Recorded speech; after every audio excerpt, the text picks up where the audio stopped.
Welcome to my channel Pearl and Emerald. ഞാൻ Raji Johnson.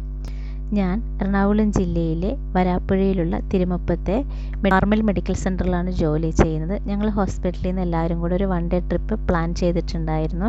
ഞങ്ങൾക്ക് എല്ലാവർക്കും ഒരുമിച്ചൊന്നും പോകാൻ പറ്റില്ല, അപ്പോൾ ഞങ്ങൾ 2 ട്രിപ്പായിട്ടാണ് പോയിട്ടുണ്ടായിരുന്നത്. ഇത് ഞങ്ങളുടെ ഗ്രോട്ടോയാണ്. എല്ലാ ദിവസവും ഞങ്ങൾ ആരംഭിക്കുന്നത് പ്രാർത്ഥനയോടുകൂടെ ഇവിടെ നിന്നാണ്. പതിവ് പോലെ തന്നെ ഇന്ന് പുറപ്പെടുമ്പോൾ ഞങ്ങൾ ഇവിടെ നിന്ന് ഗ്രൂപ്പായി നിന്ന് പ്രാർത്ഥിക്കുകയൊക്കെ ചെയ്തു. ഞങ്ങളിന്ന് പോകാൻ പ്ലാൻ ചെയ്തേക്കുന്നത് വാഗമണ്ണാണ്. എല്ലാവർക്കും വാഗമൺ സുപരിചിതമായ ഒരു സ്ഥലമാണ്. കേരളത്തിലെ ഇടുക്കി കോട്ടയം അതിർത്തിയിലുള്ള മനോഹരമായ ഒരു മലമ്പ്രദേശമാണ്. പൈൻ മരക്കാടുകൾ, പുൽമേടുകൾ, തേയിലത്തോട്ടങ്ങൾ, കോടമഞ്ഞ് എന്നിവയാൽ സമ്പന്നമാണ്. സാഹസിക വിനോദങ്ങൾക്കും പ്രകൃതി ആസ്വദിക്കാനും പറ്റിയ സ്ഥലം. പാരാഗ്ലൈഡിംഗ്, ട്രെക്കിംഗ്, റോക്ക് ക്ലൈംബിംഗ് തുടങ്ങിയവ പ്രധാനമായ ആകർഷകങ്ങളാണ്. അതുപോലെ തന്നെ നല്ലൊരു ഉദ്യാനവും നമുക്കവിടെ കാണാൻ സാധിക്കും. കണ്ണിന് കുളിർമ നൽകുന്ന നല്ല വെള്ളച്ചാട്ടങ്ങളും ഞങ്ങൾക്ക് പോകുന്ന വഴിമധ്യേ കാണാൻ സാധിച്ചു. അത് വളരെ മനോഹരമായിട്ടുള്ളൊരു കാഴ്ചയായിരുന്നു. വെള്ളച്ചാട്ടം എന്ന് പറയുന്നത് എല്ലാവർക്കും എപ്പോഴും കൗതുകവും അതിലിറങ്ങി കളിക്കാനൊക്കെ വളരെ ഇഷ്ടമുള്ളൊരു കാര്യമാണ്. അതുപോലെ തന്നെയാണ് എനിക്കും വെള്ളച്ചാട്ടം കാണുന്നതും അതിൻ്റെ അടുത്ത് പോയി ഇരുന്നിട്ട് ആ തണുപ്പൊക്കെ ആസ്വദിക്കാനൊക്കെ ഭയങ്കര ഇഷ്ടമുള്ള ഒരാളാണ് ഞാൻ. കൂട്ടുകാരൊക്കെ ഒന്നിച്ച് ജോലിയുടെ യാതൊരുവിധ ബാധ്യതകളൊന്നുമില്ലാതെ സന്തോഷത്തോടെ ഒത്തൊരുമിച്ച് ഇങ്ങനെ ഇരിക്കാൻ കിട്ടുന്നത് വളരെ സന്തോഷം തരുന്ന ഒരു കാര്യമാണല്ലേ. ഞങ്ങൾ പുറമേ ഉള്ള കാഴ്ചകൾ പോലെ തന്നെ സുന്ദരമായിരുന്നു ഞങ്ങൾ ഒരുമിച്ചുള്ള ബസ്സിലെ കാഴ്ചകളും. അപ്പം ഞങ്ങളെല്ലാവരും ഡാൻസും പാട്ടൊക്കെ ആയിട്ട് ഭയങ്കരമായിട്ട് അങ്ങ് അറുമാദിക്കുകയായിരുന്നു. കാരണം ഞങ്ങൾക്ക് എപ്പോഴും ഡ്യൂട്ടി എന്ന് പറയുന്നത് തന്നെ നമുക്ക് എപ്പോഴും തിരക്കും ടെൻഷനും ഒക്കെ. നമ്മൾ ഹോസ്പിറ്റലാണ്, അപ്പോൾ എല്ലാവർക്കും അറിയാം ഡ്യൂട്ടിയുടെ സ്വഭാവം എന്താണെന്ന്. പക്ഷേ യാത്രയിൽ ഞങ്ങളതെല്ലാവരും അതൊക്കെ മറന്ന് എല്ലാ വിഭാഗത്തിലുള്ളവരും വളരെ ഹാപ്പി ആയിട്ടാണ് യാത്ര ചെയ്തത്. അപ്പോൾ ഞങ്ങൾക്ക് ഇങ്ങനെയൊരു സാഹചര്യം ഉണ്ടാക്കി തന്ന ഞങ്ങളുടെ ഡയറക്ടർ ആയ ഡോക്ടർ ത്യാഗരാജ സാറിനും ഗീത മാം, അതുപോലെ ആൻഡ്രിയ മാം, പിന്നെ ഞങ്ങളുടെ സ്വന്തം സജി സിസ്റ്റർ. അപ്പോൾ ഈ സമയത്ത് ഞങ്ങൾ ഏറ്റവും കൂടുതൽ ഓർത്തതും ഞങ്ങൾക്ക് നന്ദി തോന്നിയതും അവരോടായിരുന്നു. എല്ലാ കൂട്ടുകാർക്കിടയിലും കാണുമല്ലേ നന്നായി ഡാൻസൊക്കെ ഫുൾ ടൈം എൻജോയ് ചെയ്യുന്ന ഒരാൾ, എത്ര നേരം വേണമെങ്കിലും നിന്ന് കളിക്കുന്ന ആൾക്കാർ. അപ്പോൾ ഞങ്ങളുടെ കൂട്ടത്തിലുള്ളവരൊക്കെ അങ്ങനെയുള്ളവരായിരുന്നു. അതുകൊണ്ട് തന്നെ ഞങ്ങൾക്ക് ഒട്ടും യാത്ര ബോറടിക്കേണ്ടതായിരുന്നിട്ടേ ഇല്ല. പുറമേ കാഴ്ചയും അകത്തെ വണ്ടിയിലെ സീനുകളൊക്കെ ആയിട്ട് ഞങ്ങൾ ഭയങ്കര ഹാപ്പി ആയിട്ട് തന്നെ ഇരുന്നു. അപ്പോൾ നിങ്ങൾക്ക് ഞാൻ പ്രധാനപ്പെട്ട കുറേ സ്ഥലങ്ങളൊക്കെ കാണിച്ചു തരാം. യാത്രയിലെ ആദ്യത്തെ കൗതുകം കോടമഞ്ഞായിരുന്നു. കോടമഞ്ഞ് എന്ന് പറഞ്ഞാൽ എല്ലാവർക്കും അറിയാം, കട്ടി കൂടിയ മൂടൽമഞ്ഞാണ്, അല്ലെങ്കിൽ ഭൂമിയുടെ ഉപരിതലത്തോട് ചേർന്ന് കാണുന്ന കനത്ത മഞ്ഞ്. പ്രത്യേകിച്ച് പശ്ചിമഘട്ടം പോലുള്ള മലമ്പ്രദേശങ്ങളിൽ സാധാരണയായി കാണുന്ന പ്രതിഭാസമാണിത്. കോട എന്നും അറിയപ്പെടുന്നു. അങ്ങനെ കോടമഞ്ഞിൻ്റെ സൗന്ദര്യമൊക്കെ ആസ്വദിച്ച് ഞങ്ങൾ മുന്നോട്ട് നടക്കുമ്പോൾ ഞങ്ങളുടെ അടുത്ത കാഴ്ച എന്ന് പറയുന്നത് വാഗമൺ മെഡോസ് ആണ്. മെഡോസ് എല്ലാവർക്കും അറിയാമായിരിക്കും. പുൽമേടുകൾ എന്നാണ് അർത്ഥമാക്കുന്നത്. അത് വാഗമണിലെ മനോഹരമായ പച്ചപ്പ് നിറഞ്ഞ കുന്നുകളും താഴ്വരകളും ചേർന്ന പ്രദേശമാണ്. ചുറ്റുമുള്ള കുന്നുകളിലൂടെ ട്രെക്കിംഗ് നടത്താം. ശാന്തമായ അന്തരീക്ഷം, പ്രകൃതിയുമായി ചേർന്നിരിക്കാനും വിശ്രമിക്കാനും പറ്റിയ സ്ഥലമാണിത്. അതുപോലെ മനോഹരമായ ചെടികളാൽ സമൃദ്ധമാണ് നമ്മുടെ വാഗമൺ മൊട്ടക്കുന്ന്. ഞാൻ വാഗമണിൽ പോയത് ഒരു നവംബർ മാസമായിരുന്നു. നല്ല കാലാവസ്ഥയായിരുന്നു. ചെറിയ ചാറ്റൽ മഴ എന്നുണ്ടായിരുന്നു. അതുകൊണ്ട് തന്നെ ഞങ്ങൾക്ക് കൂടുതൽ ചൂടൊന്നും അറിയാൻ പറ്റില്ല. പ്രായഭേദമന്യേ ഞങ്ങളെല്ലാവരും ആ കുന്നിൻ്റെ മുകളിലൊക്കെ കയറി അങ്ങോട്ടും ഇങ്ങോട്ടും നടന്നു. നല്ല തിരക്കുള്ളൊരു ദിവസമായിരുന്നു. അതൊരു സൺഡേ ആയിരുന്നു. ഞങ്ങളെപ്പോലെ തന്നെ ധാരാളം വിനോദസഞ്ചാരികൾ അവിടെ ഉണ്ടായിരുന്നു. എല്ലാവരും ആ കുന്നിൻ്റെ മുകളിൽ കൂടെ കയറി നല്ല വീഡിയോയും ഫോട്ടോസൊക്കെ എടുക്കുകയായിരുന്നു. എൻ്റെ ലക്ഷ്യം എന്ന് പറഞ്ഞത് അതിൻ്റെ മുകളിൽ ചെല്ലുക, താഴെ ഭാഗത്തെ മുകൾ ഭാഗത്തേക്ക് നല്ല ഭംഗിയുള്ള വീഡിയോകളും ഫോട്ടോസൊക്കെ എടുക്കുക, അത് നിങ്ങളെ കാണിക്കുക എന്നുള്ളതായിരുന്നു എൻ്റെ ലക്ഷ്യം.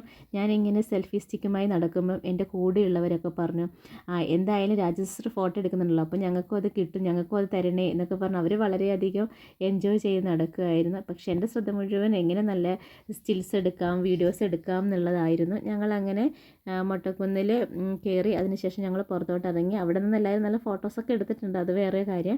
അവിടെ കയറുന്നതിന് ചെറിയൊരു ഫീസ് അടയ്ക്കേണ്ടതുണ്ട്. വലിയ കുഴപ്പമൊന്നുമില്ല, നല്ലൊരു കാഴ്ചയാണ് അവിടെ കയറുമ്പോൾ നമുക്ക് ലഭിക്കുന്നത്. പിന്നെ പുറത്തോട്ട് ഇറങ്ങിയാൽ സാധാരണ കാണുന്നത് പോലെ തന്നെ ധാരാളം കടകൾ കാണാം.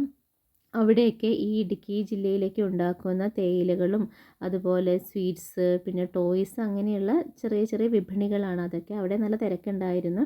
അതിനുശേഷം ഞങ്ങൾ പോകുന്നത് പൈൻ വാലിയിലോട്ടാണ്. വാഹനങ്ങൾ പാർക്ക് ചെയ്യാനുള്ള സ്ഥലം ലഭ്യമാണ്. അവിടുന്ന് കുറച്ച് നടന്നാൽ മാത്രമേ പൈൻ വാലിയിലോട്ട് എത്തിപ്പെടാൻ സാധിക്കുകയുള്ളൂ. വാഗമൺ മൊട്ടക്കുന്നിൽ നിന്ന് ഏകദേശം 3 കിലോമീറ്റർ അകലെയാണ് പൈൻ വാലി സ്ഥിതി ചെയ്യുന്നത്. കോലാഹലമേട് എന്നാണ് ഈ സ്ഥലത്തിൻ്റെ പേര്. Vagamon pine valley. വാഗമണ്ണിലെ പൈൻ വാലി എന്നത് അടുത്തടുത്ത് വെച്ചിരിക്കുന്ന പൈൻ മരങ്ങളാൽ മനോഹരമായ സ്ഥലമാണ്. ഇത് വാഗമണ്ണിലെ പ്രധാന ആകർഷണങ്ങളിൽ ഒന്നാണ്. തണുത്ത കാലാവസ്ഥയും മനോഹരമായ കാഴ്ചകളും ഉള്ളതിനാൽ ഫോട്ടോഷൂട്ടിനും വിനോദത്തിനും വിശ്രമത്തിനും ധാരാളം ആളുകൾ എത്താറുണ്ട്. ബ്രിട്ടീഷുകാരുടെ കാലത്ത് നട്ടുപിടിപ്പിച്ച ഈ പൈൻ കാടുകൾ വാഗമണ്ണിൻ്റെ സൗന്ദര്യം വർദ്ധിപ്പിക്കുന്നു. ഇവിടെ പ്രവേശിക്കുന്നതിന് ചെറിയൊരു ഫീസ് ഈടാക്കുന്നതാണ്. വാഗമൺ മൊട്ടക്കുന്നിൽ നിന്ന് ഏകദേശം 3 കിലോമീറ്റർ അകലെയാണ് സ്ഥിതി ചെയ്യുന്നത്. വളരെ തിരക്കുള്ള ദിവസമായിരുന്നു. ധാരാളം ആളുകൾ തിക്കും തിരക്കും ആക്കിയിട്ടാണ് അതിൻ്റെ ഉള്ളിലോട്ട് പ്രവേശിക്കാൻ സാധിച്ചത്. പിന്നെ നമ്മൾ പൈൻ വാലിയിലോട്ട് കടക്കുമ്പോൾ ഇരു സൈഡിലും ധാരാളം ഷോപ്പുകളൊക്കെ ഉണ്ട്. അപ്പോൾ അവിടെ സാധനങ്ങൾ വാങ്ങാൻ ഒരുപാട് ആൾക്കാർ നിൽക്കുന്നുണ്ട്. പിന്നെ പോയവരും അതുപോലെ ഇത് കണ്ടിട്ട് തിരിച്ചു വരുന്നവരൊക്കെ കൂടി ആകുമ്പോൾ മൊത്തത്തിലൊരു തിരക്കാണ്. എന്നാലും അതിൻ്റെ ഉള്ളിലോട്ട് പ്രവേശിച്ച് കഴിഞ്ഞാൽ വളരെ ശാന്തമായ ഒരു അന്തരീക്ഷമാണ് നമുക്ക് തോന്നുന്നത്. പൈൻ മരം എന്ന് പറയുന്ന അതിൻ്റെ ഒരു പ്രത്യേകത എന്ന് പറഞ്ഞാൽ തന്നെ അത് വളരെയധികം ഉയരമുള്ള മരങ്ങളാണ്. അതിങ്ങനെ അടുക്കി അടുക്കി വെച്ചതുപോലെ നമുക്ക് തോന്നും. വാഗമണ്ണിൻ്റെ മറ്റൊരു സവിശേഷത ഉദ്യാനമാണ്. ഇവിടെ വെറൈറ്റി ആയിട്ടുള്ള ഓർക്കിഡുകളും പ്രത്യേകതരം ചെടികളൊക്കെ നമുക്ക് കാണാൻ സാധിക്കും. ഈ ചിത്രശലഭത്തെ കണ്ടോ? അതിൻ്റെ ചിറകിനൊരു പ്രത്യേകതയുണ്ട്. അതൊരു പാമ്പിൻ്റെ പോലെയാണ് ഇരിക്കുന്നത്. കാണുമ്പോൾ തന്നെ പേടിയാവുന്നു അല്ലേ? അപ്പോൾ എന്തായാലും നിർഭാഗ്യവശാൽ അന്ന് എനിക്ക് ഗാർഡനിൽ കയറാൻ പറ്റില്ല. പക്ഷേ എൻ്റെ ഫ്രണ്ട്സൊക്കെ കയറിയിട്ടുണ്ടായിരുന്നു. അപ്പോൾ അവരാണ് എനിക്ക് ഈ വീഡിയോ ഷെയർ ചെയ്ത് തന്നത്. ഈ വീഡിയോ ഷെയർ ചെയ്ത് തന്ന ശ്രുതിക്ക് പ്രത്യേക സ്നേഹം ഞാൻ അറിയിക്കുകയാണ്. കാരണം ഞങ്ങൾക്ക് നല്ല മഴയായിരുന്നു ആ സമയം. അപ്പോൾ അതിൻ്റെ ഉള്ളിലോട്ട് ഞങ്ങൾക്ക് കയറാൻ പറ്റിയില്ല. അപ്പോൾ ഞങ്ങളുടെ കൂടെയുള്ള മറ്റുള്ളവർ കയറിയിട്ടുണ്ടായിരുന്നു. എന്തായാലും നല്ല ഭംഗിയുള്ള പൂക്കളൊക്കെ അവിടെ കാണാൻ സാധിക്കുന്നതാണ്. ഇനി നിങ്ങൾക്ക് ഞാൻ കാണിച്ചു തരുന്നത് വാഗമണ്ണിലെ അഡ്വഞ്ചർ പാർക്കാണ്. പ്രകൃതി സ്നേഹികൾക്കും സാഹസികത ഇഷ്ടപ്പെടുന്നവർക്കും പ്രകൃതി സൗന്ദര്യത്തിൽ ശാന്തമായ ഒരു വിശ്രമം ആഗ്രഹിക്കുന്ന ഏതൊരാൾക്കും അനുയോജ്യമായ സ്ഥലമാണിത്. ഇവിടെ ഗ്ലാസ് ബ്രിഡ്ജ്, ആകാശ ഊഞ്ഞാൽ, സ്കൈ സൈക്ലിംഗ്, സിപ്ലൈൻ ജെയിൻസിങ് തുടങ്ങിയ നിരവധി ആക്ടിവിറ്റികൾ ലഭ്യമാണ്. പ്രകൃതി രമണീയമായ കാഴ്ചകൾക്കപ്പുറം സാഹസികത ഇഷ്ടപ്പെടുന്നവർക്ക് വളരെ മികച്ച അനുഭവമാണ് ഈ പാർക്ക് നൽകുന്നത്. Glass bridge. ഇന്ത്യയിലെ ഏറ്റവും നീളം കൂടിയ കാൻഡിലിവർ മാതൃകയിലുള്ള ഗ്ലാസ് ബ്രിഡ്ജ് ഇവിടെ ഉണ്ട്. സ്കൈ സൈക്ലിംഗ്, റോക്കറ്റ് ഇജക്ടർ, ഉയരത്തിൽ നിന്നുള്ള കാഴ്ചകൾ ആസ്വദിക്കാനും സാഹസികതയ്ക്കും വേണ്ടിയുള്ളവയാണ്. അതുപോലെ സിപ്ലൈൻ ആൻഡ് ജെയിൻസിങ്, മരങ്ങൾക്കിടയിലൂടെയും താഴ്വരകളിലൂടെയും പറക്കുന്ന അനുഭവങ്ങൾ നൽകുന്നു. പാരാഗ്ലൈഡിംഗ്, കാലാവസ്ഥ അനുകൂലമെങ്കിൽ പൈലറ്റിനൊപ്പം പാരാഗ്ലൈഡിങ്ങിനും അവസരമുണ്ട്. വാഗമൺ പട്ടണത്തിന് മുൻപാണ് അഡ്വഞ്ചർ പാർക്ക് സ്ഥിതി ചെയ്യുന്നത്. പ്രവേശന ഫീസും ഓരോ ആക്ടിവിറ്റികൾക്കുമുള്ള നിരക്കുകളും പ്രത്യേകമുണ്ട്. പാരാഗ്ലൈഡിങ്ങിനൊക്കെ ചാർജ് കുറച്ച് കൂടുതലാണ്.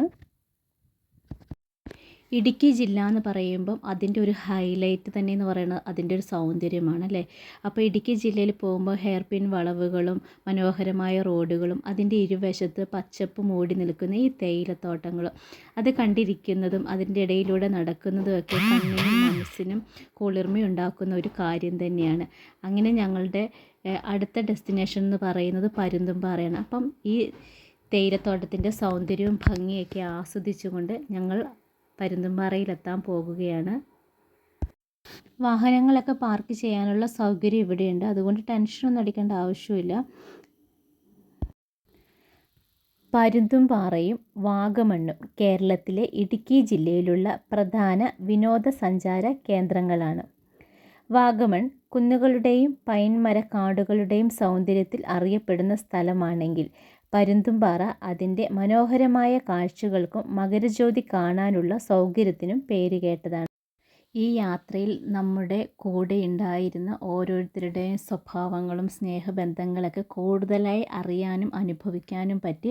അതെടുത്ത് പറയേണ്ട കാര്യം കേട്ടോ. ഞങ്ങളുടെ കൂടെ ഞങ്ങളുടെ ഗ്രൂപ്പിലുണ്ടായിരുന്ന ആരും അങ്ങോട്ടും ഇങ്ങോട്ടും മാറി നിൽക്കുകയൊന്നുമില്ല. അത് പരസ്പര സ്നേഹത്തോടെ അവനവനാൽ കഴിയുന്ന കാര്യങ്ങളൊക്കെ ചെയ്ത് നല്ല സന്തോഷത്തോടെ പോയി. ഞങ്ങളുടെ പരിപാടിയെ കൂടുതൽ ഗ്രാൻഡാക്കി തന്നത് ഞങ്ങളുടെ കൊറിയ ചേട്ടനാട്ടോ. കൊറിയ ചേട്ടൻ ഇത്ര എൻജോയ് ആണെന്നൊന്നും ഞങ്ങൾക്ക് അന്ന് അറിയണ്ടായിരുന്നില്ല. പക്ഷേ ഞങ്ങളുടെ കൂടെ മാത്രമല്ല, അവിടെയുള്ള മിക്ക ആൾക്കാരും കൊറിയച്ചേട്ടൻ്റെ കൂടെ വന്ന് ഡാൻസൊക്കെ കളിച്ച് ഭയങ്കര എന്താ പറയുക ഹിറ്റാക്കി തന്നൊരു മനുഷ്യനാണ്. താങ്ക് യു കൊറിയച്ചേട്ടാ, ഇത്രയും നല്ലൊരു അനുഭവം ഞങ്ങൾക്ക് എല്ലാവർക്കും തന്നതിന്.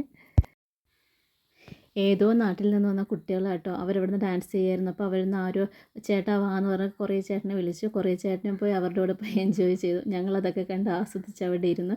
അപ്പോൾ അത് മാത്രമല്ല, അപ്പോൾ അതിലേക്കൂടെ പോകുന്ന വണ്ടി ഒക്കെ ഉണ്ടായിരുന്നു. അവരും വണ്ടി നിർത്തി ഇവർക്ക് ചില്ലൊക്കെ ചെയ്തു. നല്ല ഭംഗിയുള്ളൊരു കാഴ്ചയായിരുന്നു. ഞങ്ങളതൊക്കെ വേഗം വീഡിയോ എടുത്ത് വെച്ചു. ട്രക്കിങ്ങിന് വീഡിയോ എടുക്കുക എന്ന് പറയുന്നത് കുറച്ച് നല്ല ബുദ്ധിമുട്ടുള്ള കാര്യമായിരുന്നു. ജീപ്പിലാണ് ഞങ്ങൾ സഫാരിക്ക് പോയിട്ടുണ്ടായിരുന്നത്. ജീപ്പ് ഇങ്ങനെ നിങ്ങൾക്കറിയാമല്ലോ ട്രക്കിങ്ങിന് പോകുന്ന റോഡുകളൊക്കെ എങ്ങനെയായിരിക്കും. നല്ല ഓഫ് റോഡാണ്, പക്ഷെ നല്ല അടിപൊളിയായിരുന്നു. പിന്നെ ശ്വാസമൊക്കെ വിടുന്നുണ്ടോയെന്നൊന്നും ഞങ്ങൾക്ക് അറിയത്തില്ല. അത്രയ്ക്കും ചില ഭാഗത്തെത്തുമ്പോൾ പേടിയൊക്കെ തോന്നി, പക്ഷേ വളരെ എൻജോയ് ആയിരുന്നു ഞങ്ങൾ. പിന്നെ എല്ലാവരും ഇടയ്ക്കിടയ്ക്ക് എന്നോട് രാജി ഫോൺ നന്നായിട്ട് പിടിക്കണേ, തെറിച്ച് പോവല്ലേ എന്നാണ് എല്ലാവരുടെ കമൻറ്ററി. പക്ഷേ ഞാൻ അവരോടൊക്കെ പറഞ്ഞു ഞാൻ വീണാലും ശരി എൻ്റെ ഫോൺ കളയില്ലെന്ന്. കാരണം വീഡിയോ എടുക്കേണ്ടത് എൻ്റെ ആവശ്യമാണ്, ഇത് നിങ്ങളെയൊക്കെ കാണിച്ചു തരണമല്ലോ. അങ്ങനെ എന്തായാലും ഞങ്ങളുടെ വാഗമൺ ട്രിപ്പ് അടിപൊളി ഒരു ട്രിപ്പായിരുന്നു, പറയാതിരിക്കാൻ വയ്യ. എല്ലാ കൂട്ടുകാരും നല്ല ഹാപ്പി ആയിട്ടിരുന്നു. ഞങ്ങൾ ഭക്ഷണമൊക്കെ കൊണ്ടാണ് പോയിട്ടിരുന്നത്. ഞങ്ങൾ സ്നേഹത്തോടെ ഇരുന്ന് ഭക്ഷണങ്ങളൊക്കെ കഴിച്ചു. എന്താണെങ്കിലും മനസ്സിന് കുളിർമയും സന്തോഷവും നൽകുന്ന നല്ലൊരു യാത്രയായിരുന്നു ഈ ട്രിപ്പ്. എനിക്ക് തോന്നുന്നു ഈ വാഗമണ്ണൊക്കെ പോകുമ്പോൾ നമ്മൾ ആവശ്യത്തിനുള്ള ബ്രേക്ക്ഫാസ്റ്റും ലഞ്ചൊക്കെ എടുത്തിട്ട് പോവുകയാണെങ്കിൽ നമുക്ക് കുറേ സമയം ലാഭിക്കാൻ പറ്റും. തിരിച്ച് വരുന്ന വഴി ഞങ്ങൾ വളഞ്ഞെങ്ങാനം വാട്ടർഫോൾസൊക്കെ കണ്ട് കുറച്ച് നേരം അവിടെ ഇറങ്ങി അവിടുത്തെ കാഴ്ചകളൊക്കെ ഒന്ന് ആസ്വദിച്ചു. വളരെ മനോഹരമായ കാഴ്ചയായിരുന്നു. ഇപ്പം വെള്ളം കുറവുള്ള സമയമാണ്, എന്നിരുന്നാൽ പോലും നല്ല ഭംഗിയുണ്ടായിരുന്നു അത് കാണാൻ വേണ്ടിയിട്ട്. റോഡിൻ്റെ മുകളിൽ നിന്ന് നമുക്ക് കാണാം, താഴെ ഇറങ്ങി പോകാനുള്ള വഴിയൊക്കെയുണ്ട്. അപ്പോഴത്തേക്ക് സന്ധ്യയായി തുടങ്ങിയിട്ടുണ്ടായിരുന്നു. എന്നാലും ആ ഒരു വീഡിയോ മിസ്സ് ചെയ്യാൻ എൻ്റെ മനസ്സ് സമ്മതിച്ചില്ല. ഞാൻ ബസ് നിർത്തിയപാടെ തന്നെ ഓടിപ്പോയിട്ട് വീഡിയോ എടുക്കാൻ തുടങ്ങി. മഴക്കാലമാണെങ്കിൽ ഈ വീഡിയോ കുറച്ചും കൂടെ മനോഹരമായിരിക്കും. ആ വെള്ളച്ചാട്ടത്തിലെ വെള്ളമൊക്കെ റോഡിലോട്ട് കരകവിഞ്ഞ് വരും. നല്ല നിങ്ങൾക്ക് എല്ലാവർക്കും വളഞ്ഞെങ്ങാനം വാട്ടർഫോൾസ് അറിയാമെന്ന് വിചാരിക്കുന്നു ഞാൻ. മഴക്കാലത്താണ് ഇതിൻ്റെ ഏറ്റവും ബ്യൂട്ടിഫുൾ ആയിട്ടുള്ള മൊമെൻറ്റ് വരുന്നത്.